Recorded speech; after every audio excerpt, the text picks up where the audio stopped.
คนเงินเดือนธรรมดามักถูกบอกว่าถ้าอยากรวยต้องหาเงินให้มากขึ้นก่อน แต่ถ้าคุณรอให้เงินเดือนสูงพอคุณอาจรอจนภาระสูงกว่ารายได้ไปแล้วความรวยของคนทุนจำกัดไม่ได้เริ่มจากเงินก้อนมันเริ่มจากการหยุดส่งทุกบาทกลับไปเลี้ยงระบบเดิมปัญหาไม่ใช่คุณหาเงินน้อยอย่างเดียวปัญหาคือทุกครั้งที่รายได้เพิ่มต้นทุนชีวิตก็มารอรับส่วนต่างนั้นอยู่แล้วค่าเช่ารถหนี้บัตรเครดิตงานสังคมของที่ซื้อเพื่อไม่ให้ตัวเองดูด้อยกว่าคนในออฟฟิศสิ่งเหล่านี้ไม่ได้แค่กินเงินเดือนคุณมันกำลังกินอำนาจในการเลือกชีวิตของคุณคนส่วนใหญ่จึงติดกับดักที่อันตรายมากเขาคิดว่าตัวเองไม่มีทุนทั้งที่จริงเขากำลังมีทุนไหลผ่านมือทุกเดือนทุนก้อนเล็กนั้นไม่เคยได้ตั้งหลักเพราะถูกแบ่งไปซื้อความอยู่รอดซื้อความสบายและซื้อการยอมรับจากคนอื่นก่อนเสมอคลิปนี้จะไม่ขายฝันว่าเงินเดือน 20,000 บาททำให้คุณเป็นเศรษฐีได้ในเวลาไม่กี่เดือนผมจะพาคุณแยกให้ออกว่าอะไรคือรายจ่ายที่จำเป็นอะไรคือโซ่ที่คุณสมัครใจใส่เอง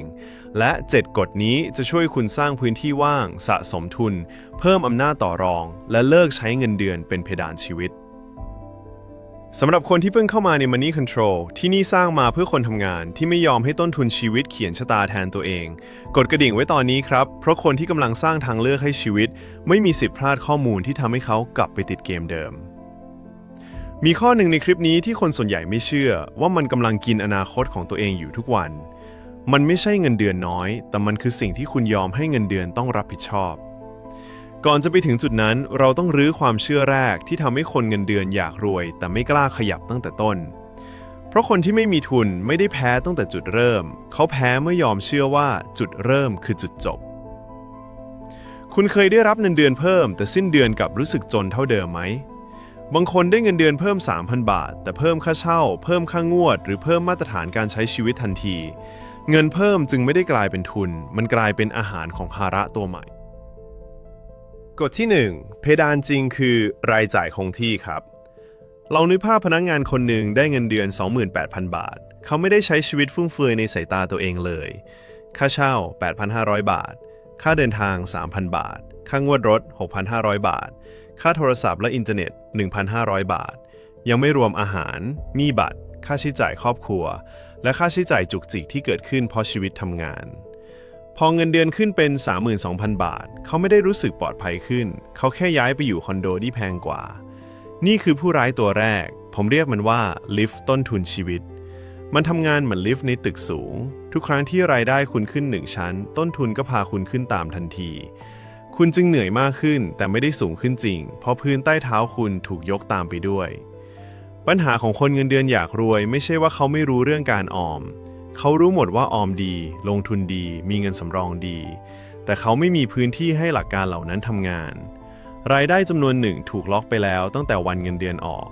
ก่อนที่คุณจะได้ตัดสินใจด้วยซ้ำว่าเดือนนี้อยากสร้างอนาคตแบบไหนในเชิงจิตวิทยานี่คือ hedonic adaptation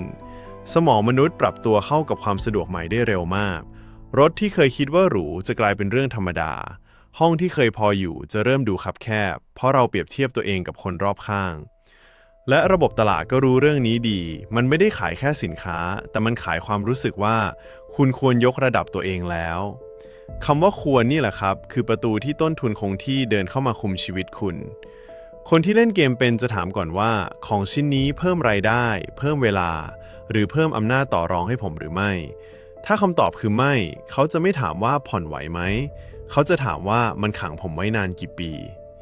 ตัวอย่างง่ายที่สุดคือรถผมไม่ได้บอกว่าคนเงินเดือนห้ามมีรถแต่รถที่มีไว้เพื่อเดินทางไปทำงานกับรถที่มีไว้เพื่อประกาศสถานะเป็นคนละเรื่องกันรถคันแรกอาจเป็นเครื่องมือแต่ถ้าค่างวดทำให้คุณปฏิเสธงานใหม่ไม่ได้ย้ายงานไม่ได้หรือรับความเสี่ยงไม่ได้มันไม่ใช่เครื่องมือแล้วมันคือเจ้าหนี้ที่จอดรอคุณอยู่หน้าบ้านทุกเช้าคนส่วนใหญ่กลัวการไม่มีรถแต่ไม่ค่อยกลัวการต้องทำงานที่เกลียดต่ออีก5 ปีเพราะมีรถนี่คือราคาที่กำลังถูกจ่ายอยู่แล้วไม่ใช่ราคาที่อาจเกิดขึ้นในอนาคตคุณอาจกำลังมีเงินเดือนที่สูงกว่าปีก่อนแต่มีอิสระต่ำกว่าปีก่อนเพราะรายได้ทุกบาทมีเจ้าของรออยู่แล้ววิธีใช้กฎนี้ไม่ใช่ลาออกไปใช้ชีวิตลำบากแต่ให้ทำบัญชีต้นทุนล็อกชีวิตแยกออกจากค่าใช้จ่ายทั่วไปเขียนออกมาให้ชัดว่าทุกเดือนคุณมีภาระที่ยกเลิกไม่ได้กี่บาทค่าเช่าค่างวดหนี้ประกันสัญญาสมาชิกค่าใช้จ่ายครอบครัวที่คุณรับผิดชอบจริง จากนั้นเอาจำนวนนี้หารด้วยรายได้สุทธิคุณจะเห็นทันทีว่าชีวิตคุณมีพื้นที่หายใจเหลือเท่าไหร่ถ้าต้นทุนล็อกชีวิตกินรายได้เกินครึ่งคุณไม่ได้มีปัญหาเรื่องวินัยเล็กน้อยคุณกำลังมีปัญหาเชิงโครงสร้างเพราะทุกวิกฤตเล็กน้อยจะบังคับให้คุณกู้บังคับให้คุณยอมและบังคับให้คุณอยู่ที่เดิมคนรวยไม่ได้รวยเพราะเขาไม่มีค่าใช้จ่ายแต่เขารักษาสัดส่วนของภาระไม่ให้วิ่งเร็วกว่าความสามารถในการสร้างเงินคุณไม่จำเป็นต้องดูจนเพื่อรวยแต่คุณต้องเลิกทำตัวเหมือนทุกการขึ้นเงินเดือนคือใบอนุญาตให้เพิ่มภาระลองตอบตัวเองให้ตรงครับรายได้ที่เพิ่มขึ้นใน12เดือนที่ผ่านมากลายเป็นเงินเหลือหรือกลายเป็นค่างวดใหม่ถ้าคำตอบทำให้คุณอึดอัดนั่นแปลว่าคุณไม่มีทุนคุณกำลังปล่อยให้ทุนถูกจับเป็นตัวประกันและเมื่อเงินทุกบาทถูกล็อกไว้เหตุฉุกเฉินเล็กน้อยก็จะกลายเป็นคนคุมเกมแทนคุณทันทีเงินเดือนที่ถูกภาระล็อกไว้ทำให้คุณเสียอิสรภาพทีละนิดแต่สิ่งที่โหดกว่านั้นคือคนจำนวนมากไม่รู้ตัวจนวันที่เงินก้อนหนึ่งหายไปแล้วชีวิตทั้งระบบพังลองนึกภาพโทรศัพท์ที่ดังตอนกลางคืนมีคนในบ้านเข้าโรงพยาบาลรถเสียหรือบริษัทเลื่อนจ่ายโบนัสคุณไม่ได้กลัวค่าใช้จ่ายก้อนนั้นอย่างเดียวคุณกลัวเพราะรู้ว่าไม่มีที่ให้มันลงกฎที่ 2 สร้างเงินรอดก่อนเงินรวยครับคนจำนวนมากอยากลงทุนเร็วเพราะกลัวว่าตัวเองจะช้ากว่าคนอื่นเขาเห็นคนโพสต์พอร์ตหุ้นเห็นคนพูดเรื่องคริปโตเห็นเพื่อนเริ่มขายของออนไลน์แล้วเริ่มรู้สึกว่าการมีเงินสดเฉยๆคือความโง่แต่ในชีวิตจริงเงินก้อนที่ไม่มีหน้าที่ชัดเจนมักไม่เคยมีโอกาสโตมันถูกดึงไปจ่ายเหตุฉุกเฉินก่อนแล้วเจ้าของก็ต้องขายสินทรัพย์ถอนเงินหรือกดบัตรเครดิตมาปิดรูรั่วผู้ร้ายของข้อนี้คือวงจรเริ่มใหม่จากศูนย์มันไม่ได้ทำลายคนเพราะเขาตัดสินใจผิดครั้งเดียวมันทำลายคนเพราะทุกครั้งที่ชีวิตสะดุดเขาต้องล้างกระดานการเงินของตัวเองแล้วเริ่มใหม่ลองดูคนทำงานที่เก็บเงินได้ 15,000 บาทเขาอาจรู้สึกว่าจำนวนนั้นน้อยจึงเอาไปลงทุนทั้งหมดเดือนต่อมาโน้ตบุ๊กพังเครื่องมือทำงานที่เขาต้องใช้ทุกวันต้องซ่อมหรือซื้อใหม่สุดท้ายเขาขายสิ่งที่ลงทุนไว้ในจังหวะที่ไม่อยากขายหรือกู้เงินดอกเบี้ยสูงเพราะเงินสดในบัญชีไม่มีปัญหาไม่ใช่การลงทุนปัญหาคือเขาเอาเงินที่มีหน้าที่เป็นเกราะไปแต่งตัวเป็นนักรบเงินรอดกับเงินรวยต้องแยกหน้าที่เหมือนบ้านที่ต้องมีทั้งหลังคาและเครื่องยนต์หลังคาไม่ทำให้คุณวิ่งเร็วแต่มันทำให้ฝนตกแล้วคุณไม่ต้องรื้อบ้านทั้งหลังในพฤติกรรมการเงินสมองที่ไม่มีเงินสำรองจะอยู่ในภาวะ scarcity mindset สมองจะโฟกัสกับไฟตรงหน้าตัดสินใจสั้นลงรีบขึ้นและยอมรับเงื่อนไขที่แพงกว่าเพราะกลัวทันทีนี่จึงเป็นเหตุผลว่าทำไมคนที่เงินตึงมักซื้อของแพงกว่าระยะยาวทั้งดอกเบี้ยค่าปรับค่าซ่อมและโอกาสที่เสียไปไม่ใช่เพราะเขาไม่มีวินัยแต่เพราะเขาไม่มีระยะห่างพอระหว่างปัญหากับการตัดสินใจวิธีเริ่มไม่ต้องรอให้มีเงิน6 เดือนเพราะคนที่ยังไม่มีฐานจะหมดกำลังใจก่อนถึงตัวเลขนั้นเริ่มจากสร้างเงินรอดขั้นต่ำจำนวนที่ทำให้เหตุฉุกเฉินเล็กๆไม่ต้องใช้บัตรเครดิตอาจเริ่มที่ค่าใช้จ่ายจำเป็น1 สัปดาห์จากนั้นขยับเป็น1 เดือนแล้วค่อยสร้างให้มากขึ้นตามภาระชีวิตแยกบัญชีให้ชัดบัญชีใช้ชีวิตบัญชีเงินรอดและบัญชีทุนเติบโตอย่าวางไว้รวมกันเพราะสมองจะเห็นยอดรวมแล้วหลอกตัวเองว่ามีเงินใช้มากกว่าความจริงการตั้งชื่อบัญชีมีผลกว่าที่คิดถ้าคุณเรียกมันว่าเงินเหลือคุณจะหาทางใช้มันแต่ถ้าคุณเรียกมันว่าเงินรอดสมองจะเริ่มเข้าใจว่านี่ไม่ใช่เงินสำหรับความอยากในแนวคิดของนักลงทุนระยะยาวความสามารถในการอยู่ในเกมสำคัญกว่าการเลือกสินทรัพย์ถูกครั้งเดียวเพราะต่อให้คุณมีโอกาสดีแค่ไหนถ้าคุณต้องขายทุกครั้งที่ชีวิตมีปัญหาผลตอบแทนก็ไม่เคยมีเวลาทำงานและอย่าเข้าใจผิดว่าเงินสำรองคือความขี้กลัวมันคืออำนาจในการไม่ต้องตอบตกลงกับทุกข้อเสนอที่เข้ามาคนที่ไม่มีเงินรอดอาจต้องรับงานที่กดราคายอมอยู่กับหัวหน้าที่ทำร้ายสุขภาพใจหรือยอมกู้ในเงื่อนไขที่เอาเปรียบคนที่มีเงินรอดแม้ยังไม่รวยเริ่มมีสิทธิ์พูดคำว่าไม่ได้คำว่าไม่นี่แหละครับคือเมล็ดพันธุ์ของอำนาจต่อรองเดือนนี้ลองทำอย่างเดียวตั้งยอดโอนอัตโนมัติไปบัญชีเงินรอดในวันเงินเดือนออกจำนวนไม่ต้องใหญ่จนคุณพังกลางเดือนแต่ต้องเล็กพอที่จะทำซ้ำได้และใหญ่พอให้คุณรู้ว่ากำลังย้ายข้างคุณไม่ได้กำลังเก็บเงินไว้เฉยๆคุณกำลังซื้อสิทธิ์ที่จะไม่เริ่มชีวิตใหม่ทุกครั้งที่มีปัญหา และเมื่อคุณไม่ถูกเหตุฉุกเฉินลากกลับไปศูนย์คุณจะเริ่มเห็นว่าศัตรูตัวจริงไม่ใช่กาแฟแก้วละไม่กี่บาทมันคือสัญญาและต้นทุนบางอย่างที่คุณยอมเซ็นให้มันดูดเงินคุณไปหลายปีถ้าข้อแรกทำให้คุณเห็นโซ่ข้อที่สองทำให้คุณมีเกราะแต่คนที่มีเกราะแล้วเดินแบกหินก้อนใหญ่ไว้บนหลังสุดท้ายก็ยังไปไหนไม่ได้หลายคนพยายามประหยัดกาแฟแต่กำลังผ่อนของที่ทำให้เขาไม่มีสิทธิ์เปลี่ยนงานกฎที่ 3 ตัดสัญญาแพงก่อนรายจ่ายเล็กครับคนส่วนใหญ่เริ่มแก้การเงินด้วยการตัดสิ่งเล็กไม่กินกาแฟไม่สั่งอาหารไม่ดูหนังไม่ซื้อเสื้อผ้าสิ่งเหล่านี้ไม่ผิดแต่ถ้าคุณกำลังมีภาระคงที่ก้อนใหญ่การตัดกาแฟอาจเป็นแค่การเอาถังเล็กไปตักน้ำออกจากเรือที่รั่วใต้ท้องผู้ร้ายของข้อนี้คือกับดักรายจ่ายรายเดือนสิ่งที่ดูเหมือนจ่ายไหวเพราะมันไม่ได้เรียกเงินก้อนเดียวค่างวด 4,000 บาทอาจดูไม่มากค่าสมาชิก900บาทอาจดูไม่มากค่าใช้บริการรายเดือน600บาทก็ไม่มากแต่เมื่อทุกอย่างผูกกับเดือนต่อเดือนมันกลายเป็นภาษีถาวรบนชีวิตของคุณระบบธุรกิจยุคนี้ชอบรายได้แบบ subscription เพราะคนไม่ค่อยรู้สึกเจ็บกับเงินที่หายทีละนิดแต่สำหรับคนทุนจำกัดทุกสัญญาคือการเอารายได้อนาคตไปจำนำไว้กับอดีตคุณไม่ได้จ่ายแค่เงินคุณจ่ายความสามารถในการเปลี่ยนแผนลองเปรียบเทียบคน2คนคนแรกตัดกาแฟวันละ60บาทได้ราว 1,800 บาทต่อเดือนอีกคนย้ายห้องให้ค่าเช่าลดลง 2,000 บาทยกเลิกค่างวดอุปกรณ์ที่ไม่จำเป็น 1,500 บาทและทบทวนประกันหรือบริการที่ซ้ำซ้อนเขาไม่ได้ใช้ชีวิตทรมานกว่าแต่เขาสร้างพื้นที่ 3,500 บาทขึ้นมาได้ทุกเดือนความต่างไม่ได้อยู่ที่ใครประหยัดกว่าแต่อยู่ที่ใครกล้าจับต้นตอของต้นทุนนี่คือเหตุผลว่าทำไมบางคนพยายามประหยัดมาหลายปีแต่บัญชียังไม่ขยับเขากำลังตัดใบไม้แต่รากของรายจ่ายยังดูดน้ำอยู่ใต้ดินถ้าคุณมีเงินเดือน 30,000 บาทการลดต้นทุนคงที่ได้ 3,000 บาทไม่ใช่เรื่องเล็กมันเท่ากับคุณเพิ่มพื้นที่ทางการเงิน 10% โดยไม่ต้องขอหัวหน้าไม่ต้องทำ OT และไม่ต้องรอเศรษฐกิจดีขึ้นวิธีทำคือใช้การตรวจสัญญา 3 ชั้นชั้นแรกถามว่านี่จำเป็นต่อการหารายได้หรือการใช้ชีวิตจริงหรือไม่ชั้นที่ 2ถามว่านี่ผูกผมไว้นานแค่ไหนและถ้ายกเลิกวันนี้ต้องเสียอะไรชั้นที่ 3ถามว่าถ้าไม่มีรายได้3 เดือนผมยังอยากแบกสิ่งนี้อยู่หรือไม่คำถามสุดท้ายจะเปิดโปงของปลอมได้เร็วมากเพราะของที่มีไว้เพื่อภาพลักษณ์มักอยู่ไม่รอดเมื่อคุณเอาความมั่นคงมาวางเทียบอย่าเพิ่งตัดทุกอย่างแบบคนกำลังโกรธชีวิตเพราะการแก้ปัญหาด้วยอารมณ์มักสร้างปัญหาใหม่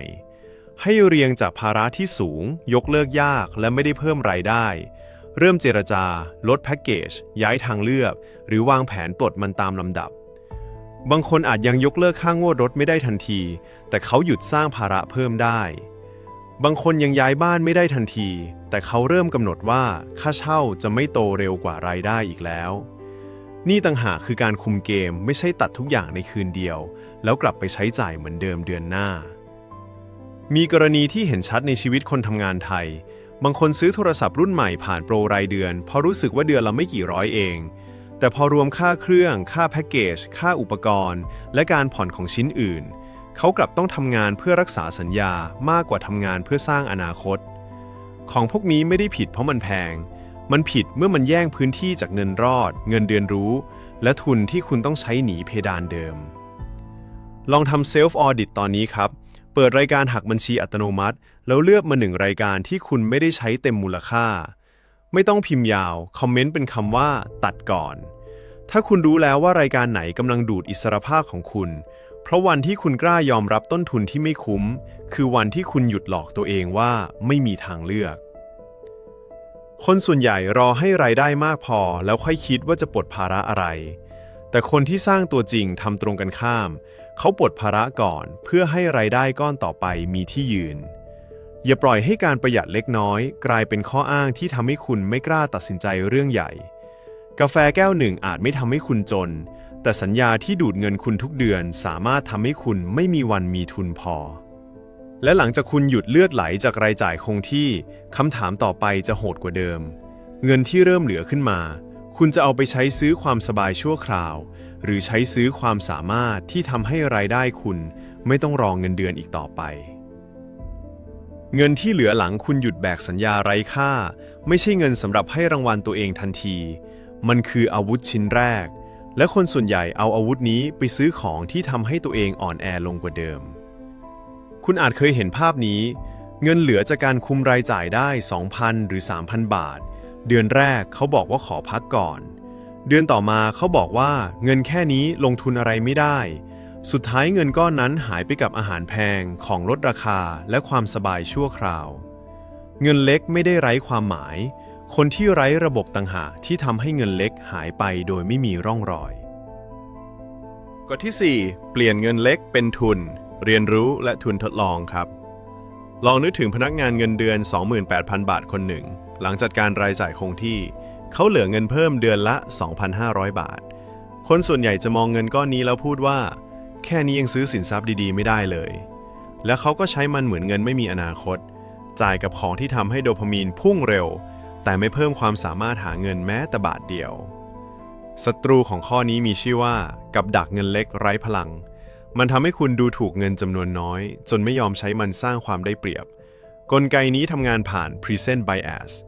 สมองมนุษย์ให้ค่ากับความสุขตรงหน้ามากกว่าผลตอบแทนที่ต้องรอ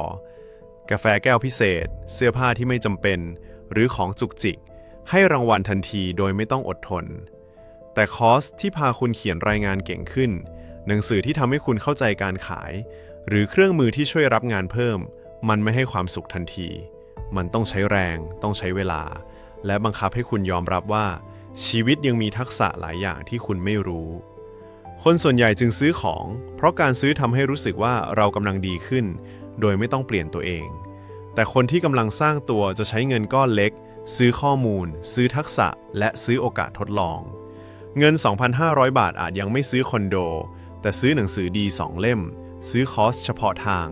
หรือจ่ายค่าเครื่องมือเพื่อทดลองรับงานจริงได้อย่าเข้าใจผิดนะครับผมไม่ได้บอกให้ซื้อคอร์สทุกอย่างที่โฆษณาว่าจะรวยเร็วตลาดความรู้ก็มีปลิงเหมือนกันมันขายความหวังให้คนที่ไม่อยากฝึกทักษะคอร์สที่ดีไม่ใช่คอร์สที่ทำให้คุณตื่นเต้นแต่คือคอร์สที่ตอบคำถามนี้ได้ว่าหลังเรียนจบคุณจะทำงานชิ้นไหนได้เพิ่ม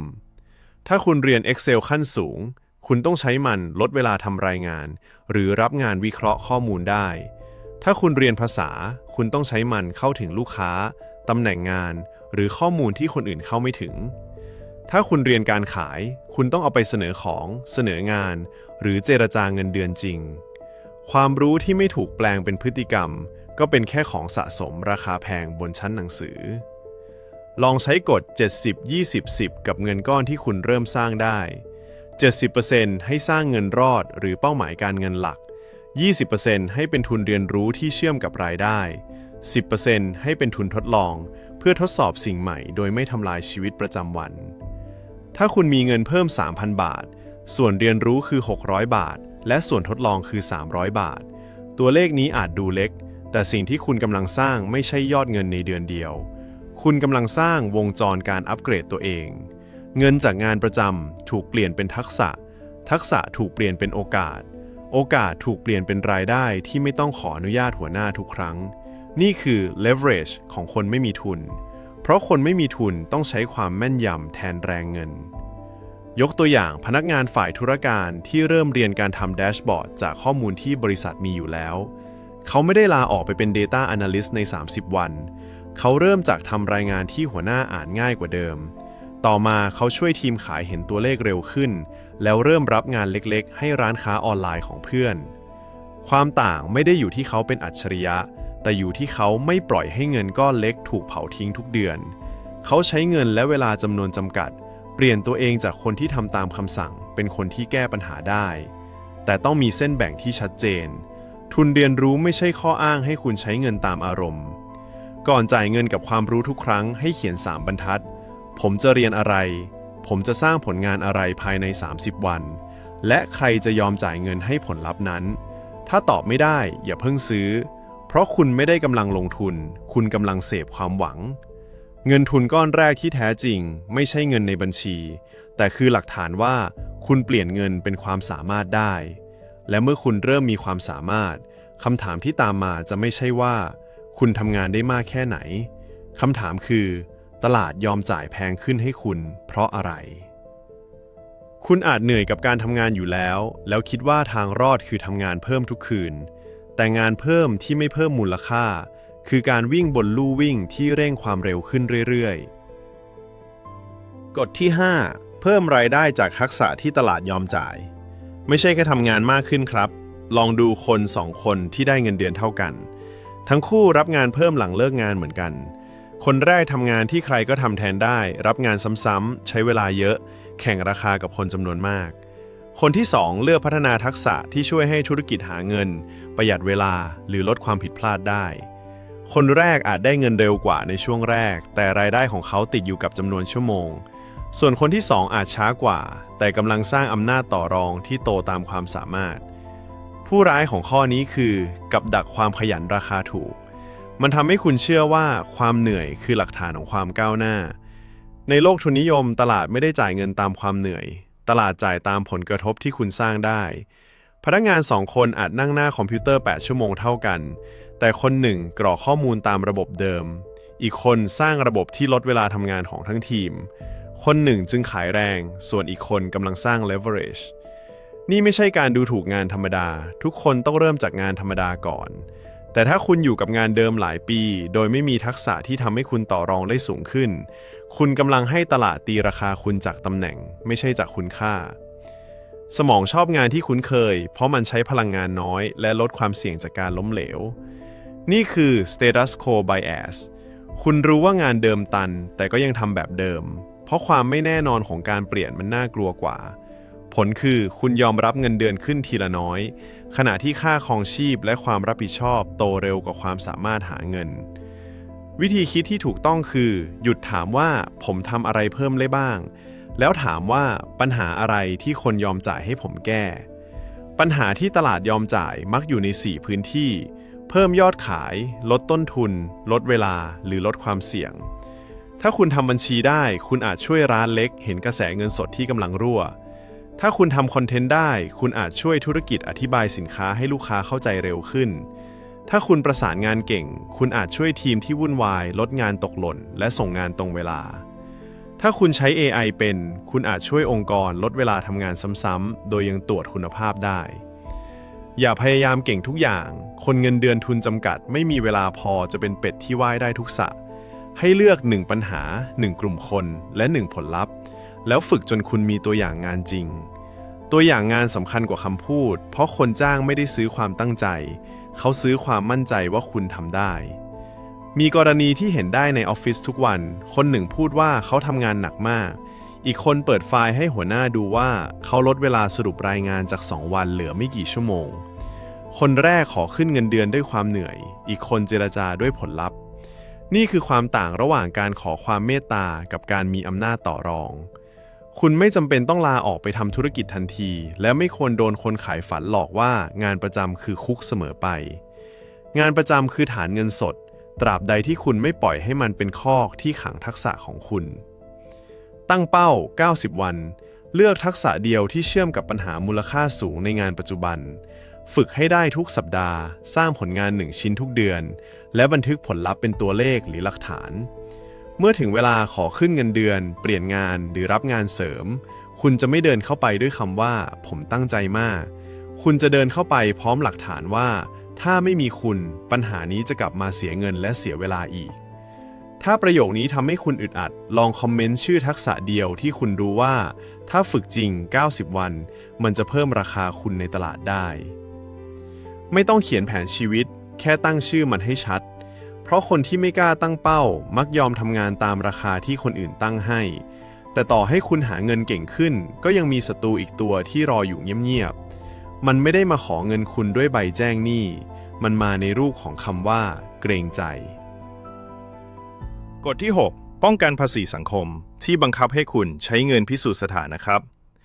ลองนึกถึงคืนหนึ่งหลังเงินเดือนออกเพื่อนชวนไปกินร้านแพงบอกว่านานๆเจอกันที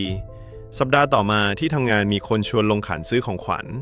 ปลายเดือนมีงานแต่งงานเลี้ยงรุ่นพี่ชวนเที่ยวและคำพูดเดิมว่าแค่นี้เองแต่คำว่าแค่นี้เองเมื่อเกิดซ้ำหลายครั้งมันกลายเป็นภาษีที่ไม่มีในสลิปเงินเดือนผู้ร้ายของข้อนี้คือแรงกดดันสถานะมันทำให้คุณจ่ายเงินเพื่อหลีกเลี่ยงความรู้สึกว่าตัวเองด้อยกว่า มนุษย์ไม่ได้กลัวจนอย่างเดียว เรากลัวถูกมองว่าจน กลัวถูกทิ้ง และกลัวไม่เป็นส่วนหนึ่งของกลุ่ม นักจิตวิทยาเรียกรายนี้ว่า social comparison เราวัดคุณค่าตัวเองจากภาพชีวิตของคนรอบข้าง โดยเฉพาะในยุคที่ทุกคนโชว์เฉพาะวันที่ตัวเองดูดี คุณจึงเห็นรถใหม่ ทริปใหม่ ร้านใหม่ แต่ไม่เห็นยอดหนี้และความเครียดหลังกล้อง คนทุนจำกัดเสียเปรียบที่สุดในเกมนี้ เพราะคนมีเงินเหลือสามารถซื้อความหรูได้โดยไม่สะเทือนฐานะ แต่คนที่ยังสร้างฐานะต้องเอาเงินอนาคตไปจ่ายค่าผ่านประตูของการยอมรับ นี่คือภาษีสังคมและมันแพงกว่าภาษีจริงเพราะมันไม่มีเพดาน คนที่ไม่ตั้งขอบเขตจะถูกคนอื่นตั้งมาตรฐานการใช้ชีวิตแทน คุณไม่ได้ต้องเลิกคบเพื่อนและไม่จำเป็นต้องทำตัวเย็นชาจนตัดทุกความสัมพันธ์ แต่คุณต้องแยกให้ออกระหว่างความสัมพันธ์ที่มีคุณค่ากับการซื้อสิทธิ์เพื่อให้คนยอมรับ เพื่อนจริงจะไม่วัดความสัมพันธ์จากร้านอาหารคนที่รักคุณจะไม่ทำให้คุณรู้สึกผิดเพราะคุณเลือกดูแลอนาคตตัวเองถ้ามีใครทำให้คุณต้องใช้เงินเพื่อพิสูจน์ว่าคุณคู่ควรกับวงนั้นให้ยอมรับความจริงครับคุณไม่ได้อยู่ในกลุ่มเพื่อนคุณกำลังอยู่ในตลาดประมูลสถานะวิธีรับมือไม่ใช่การอธิบายชีวิตตัวเองยาวๆยิ่งอธิบายมากคนยิ่งเห็นว่าคุณกำลังขออนุญาตให้ใช้ประโยคสั้นชัดและไม่ต่อรองกับความรู้สึกผิดเดือนนี้ผมจัดงบไปแล้วผมขอเจอแบบที่ไม่กระทบเป้าหมายรอบนี้ผมผ่านแต่ไว้เจอกันในแบบที่ผมไหวประโยคพวกนี้ไม่ได้ทำให้คุณดูจนมันทำให้คุณดูเป็นคนที่คุมทรัพยากรตัวเองซูมาอี้ในสามก๊กไม่ได้รอดเพราะพูดทุกอย่างที่คิดเขารอดเพราะรู้ว่าเวลาไหนควรซ่อนเจตนาและเวลาไหนควรอดทนรอคุณก็เหมือนกันไม่จำเป็นต้องประกาศว่ากำลังเก็บเงินไม่จำเป็นต้องเล่าเป้าหมายให้ทุกคนฟังยิ่งคุณเปิดแผนมากคนบางประเภทจะเอาความสนิทมาทดสอบขอบเขตของคุณมีคนชวนลงทุนในสิ่งที่คุณไม่เข้าใจมีคนบอกให้ใช้ก่อนแล้วค่อยหามีคนทำให้คุณรู้สึกว่าถ้าไม่ร่วมคุณเห็นแก่ตัวอย่าหลงกลการปกป้องเงินของตัวเองไม่ใช่ความเห็นแก่ตัวมันคือความรับผิดชอบต่อชีวิตโดยเฉพาะเมื่อไม่มีใครมาจ่ายบินแทนคุณตอนเกิดเหตุฉุกเฉินลองทำงบสัมพันธ์ขึ้นมากำหนดเงินจำนวนหนึ่งต่อเดือนสำหรับคนที่คุณให้คุณค่าจริงๆเมื่อเงินก้อนนั้นหมดคุณไม่ต้องทะเลาะคุณแค่ไม่เพิ่มภาระหลักนี้ทำให้คุณยังมีชีวิตมีเพื่อนและมีความสุขโดยไม่ปล่อยให้ทุกความสัมพันธ์มารื้อแผนการเงินของคุณราคาที่คุณกำลังจ่ายจากภาษีสังคมไม่ใช่แค่เงินในเดือนนี้มันคือเงินรอดที่หายไปทุนเรียนรู้ที่ไม่ได้เกิดและอิสรภาพที่ถูกเลื่อนออกไปปีแล้วปีเล่า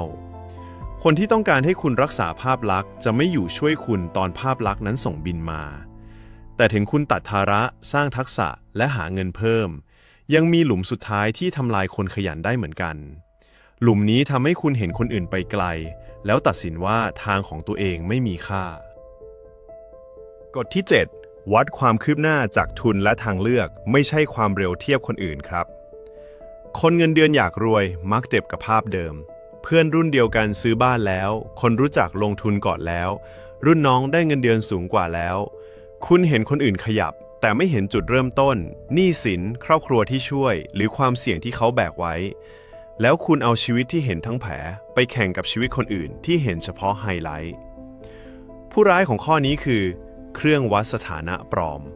มันทำให้คุณวัดความรวยจากสิ่งที่มองเห็นง่ายที่สุดรถบ้านนาฬิกาตำแหน่งงานหรือพาสท่องเที่ยวเป็นสัญญาณสถานะแต่ไม่ใช่หลักฐานของความมั่งคั่งความมั่งคั่งจริงคือคุณมีสินทรัพย์เท่าไหร่มีภาระผูกมัดเท่าไหร่และมีเวลาตัดสินใจโดยไม่ถูกความจนบีบแค่ไหนคนบางคนรายได้สูงแต่ไม่มีเงินรอด1 เดือนถ้าตกงานเขาต้องยอมรับทุกข้อเสนอเพราะรายจ่ายกำลังไล่กัดหลังอีกคนรายได้ยังไม่สูงมากแต่มีเงินสำรองไม่มีหนี้ฟุ่มเฟือยและมีทักษะที่ใช้หาเงินได้หลายทางคนแรกดูรวยกว่าแต่คนที่2มีอิสระมากกว่าอิสรภาพนี่แหละครับคือทรัพย์สินที่คนส่วนใหญ่ไม่เห็นจนวันที่ตัวเองไม่มีมันกลไกที่ทำให้เราเปรียบเทียบไม่หยุดคือโดพามีนจากการแข่งขันทางสถานะทุกครั้งที่คุณเห็นใครไปไกลสมองจะผลักให้คุณรีบทำอะไรสักอย่างเพื่อไม่ให้แพ้ปัญหาคือการรีบของคนทุนจำกัดมักออกมาเป็นการตัดสินใจแพงรีบลงทุนในสิ่งที่ไม่เข้าใจรีบซื้อของเพื่อไม่ให้น้อยหน้าหรือรีบลาออกโดยไม่มีแผนความเร็วที่ไม่มีกันชนไม่ใช่ความกล้า มันคือการเอาชีวิตไปเสี่ยงเพื่อหนีความรู้สึกด้อยค่าแทนที่จะถามว่าทำไมเขาไปถึงก่อนผมให้ถามว่าเดือนนี้ทางเลือกในชีวิตผมเพิ่มขึ้นหรือลดลง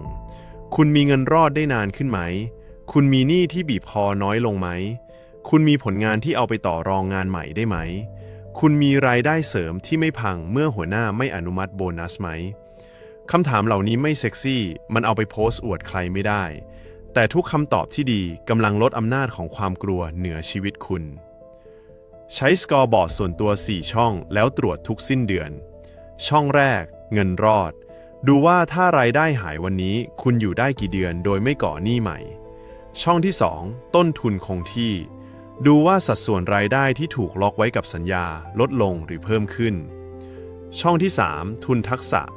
ดูว่าคุณมีผลงานหรือความสามารถอะไรที่เปลี่ยนเป็นรายได้ได้จริงช่องที่4ทางเลือกดูว่าคุณมีทางเลือกงานลูกค้าหรือช่องทางหารายได้เพิ่มขึ้นหรือไม่คนส่วนใหญ่ดูแต่ยอดเงินเดือนเพราะมันเป็นตัวเลขที่ง่ายที่สุดแต่เงินเดือนคือราคาที่องค์กรยอมจ่ายให้คุณในวันนี้ไม่ใช่ราคาของชีวิตคุณทั้งหมดวอร์เรน บัฟเฟตต์เคยเน้นแนวคิดเรื่องการลงทุนกับตัวเองเพราะความสามารถที่ติดตัวคุณไม่มีใครเก็บภาษีหรือแย่งไปได้ง่ายสำหรับคนเงินเดือนธรรมดานี่ไม่ใช่คำคมสวยๆมันคือยุทธศาสตร์เอาตัวรอด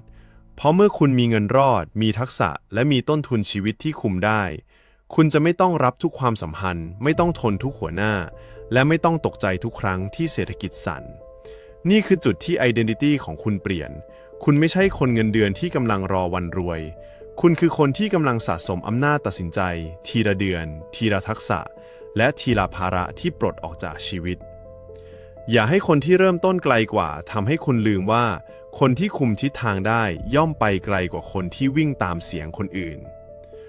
ความรวยไม่เริ่มตอนคุณมีเงินมากมันเริ่มตอนเงินและความกลัวหยุดสั่งคุณได้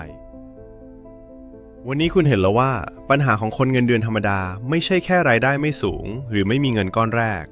ปัญหาคือรายได้ทุกบาทถูกระบบรายจ่ายภาระและแรงกดดันทางสังคม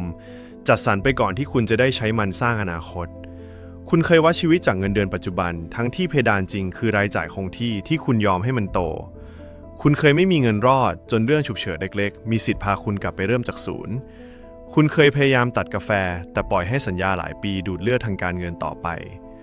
คุณเคยคิดว่าเงินก้อนเล็กไร้ค่าแล้วปล่อยให้มันหายไปแทนที่จะเปลี่ยนมันเป็นทุนเรียนรู้และทุนทดลองคุณเคยทำงานหนักขึ้นแต่ยังไม่ได้เพิ่มราคาของตัวเองในตลาดเพราะความเหนื่อยไม่เท่ากับคุณค่าคุณเคยจ่ายภาษีสังคมเพื่อรักษาภาพที่คนอื่นไม่ได้ช่วยคุณแบก